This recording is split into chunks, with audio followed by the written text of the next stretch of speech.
राधे राधे भक्तों, आज मैं भगवत गीता के महत्वपूर्ण भूमिका को आपके सामने प्रस्तुत करने जा रही हूँ, तो आप इसे ध्यानपूर्वक सुने।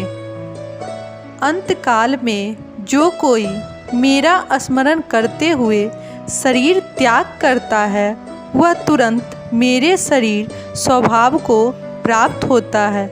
इसमें रंच मात्र भी संदेह नहीं है। जो व्यक्ति मृत्यु के समय कृष्ण का चिंतन करता है, वह कृष्ण को प्राप्त होता है। मनुष्य को चाहिए कि वह कृष्ण के स्वरूप का स्मरण करे, और यदि इस रूप का चिंतन करते हुए वह मर भी जाता है, तो वह निश्चित ही भगवत धाम को प्राप्त होता है। मद्भाव शब्द परम पुरुष के परम स्वभाव का सूचक है। परम पुरुष सच्चिदानंद विग्रह अर्थात इनका स्वरूप शाश्वत ज्ञान तथा आनंद से पूर्ण है। हमारा यह शरीर सच्चिदानंद नहीं है, यह सत्य नहीं अपितु असत्य है। यह शाश्वत नहीं अपितु नाशवान है। यह चित्त नहीं अर्थात ज्ञान से पूर्ण नहीं अपितु अज्ञान से पूर्ण है। हमें भगवत धाम का कोई ज्ञान नहीं है, यहाँ तक कि हमें इस भौतिक जगत का पूर्ण ज्ञान नहीं है, जहाँ ऐसी अनेक वस्तुएं हैं जो हमें ज्ञान नहीं है। यह शरीर निरादर है, आनंद से ओतप्रोत न होकर दुख से पूर्ण है।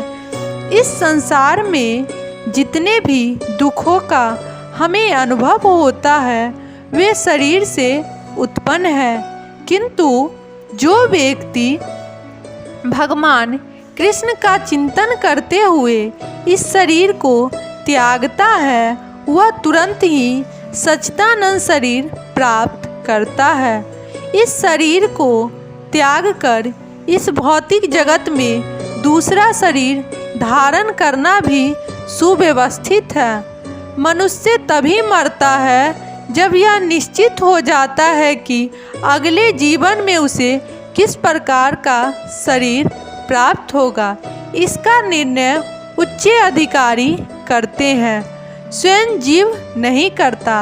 इस जीवन में अपने कर्मों के अनुसार हम उन्नति या अवनति करते हैं। यह जीवन अगले जीवन की तैयारी के लिए है। अतएव यदि हम इस जीवन में भगवत धाम पहुँचने की तैयारी कर लेते हैं, तो निश्चित ही इस शरीर को त्यागने के बाद हम भगवान के ही सदृश आध्यात्मिक शरीर प्राप्त करते हैं। जैसा कि पहले कहा जा चुका है, अध्यात्मवादियों के कई प्रकार हैं, ब्रह्मवादी, परमात्मावादी तथा भक्त। और जैसा कि उल्लेख हो चुका है कि ब्रह्म ज्योति आध्यात्मिक आकाश में असंख्यक आध्यात्मिक लोक हैं। इन लोकों की संख्या भौतिक जगत के लोकों की संख्या से कहीं अधिक बड़ी है। यह भौतिक जगत संपूर्ण सृष्टि का केवल चतुर्थांश है। एकाशेष स्थित जगत इस भौतिक खंड में लाखों करोड़ों ब्रह्मंडल है, जिनमें अरबों ग्रह, सूर्य, तारे तथा चंद्रमा है। किंतु यह सारी भौतिक दृष्टि से संपूर्ण सृष्टि का एक खंड मात्र है। अधिकांश सृष्टि तो आध्यात्मिक आकाश में है। जो व्यक्ति परम ब्रह्म में विलीन होना चाहता है, वह तुरंत ही परमेश्वर की ब्रह्म ज्योति में भेज दिया जाता है, और इस तरह वह आध्यात्मिक आकाश को प्राप्त होता है। जो भक्त भगवान के सान्निध्य का आनंद लेना चाहता है, वह वैकुंठ लोकों में प्रवेश करता है, जिनकी संख्या अनगिनत है, जहाँ पर परमेश्वर अपने विभिन्न पूर्ण अंगों में चतुर्भुज नारायण के रूप में तथा प्रद्युम्न, अनिरुद्ध तथा गोविंद जैसे विभिन्न नामों से भक्तों के साथ रहते हैं। अतएव जीवन के अंत में आध्यात्मिकवादी ब्रह्म ज्योति परमात्मा या भगवान श्री कृष्ण का चिंतन करते हैं। प्रत्येक दशा में वे आध्यात्मिक आकाश में प्रविष्ट होते हैं, लेकिन केवल भक्त या परमेश्वर से संबंधित रहने वाला ही वैकुंठ लोक में या गोलोक वृंदावन में प्रवेश करता है। भगवान यह भी कहते हैं कि इसमें कोई संदेह नहीं है, इस पर दृढ़ विश्वास करना चाहिए। हमें चाहिए कि जो हमारी कल्पना से मेल नहीं खाता उसे ठुकराना नहीं।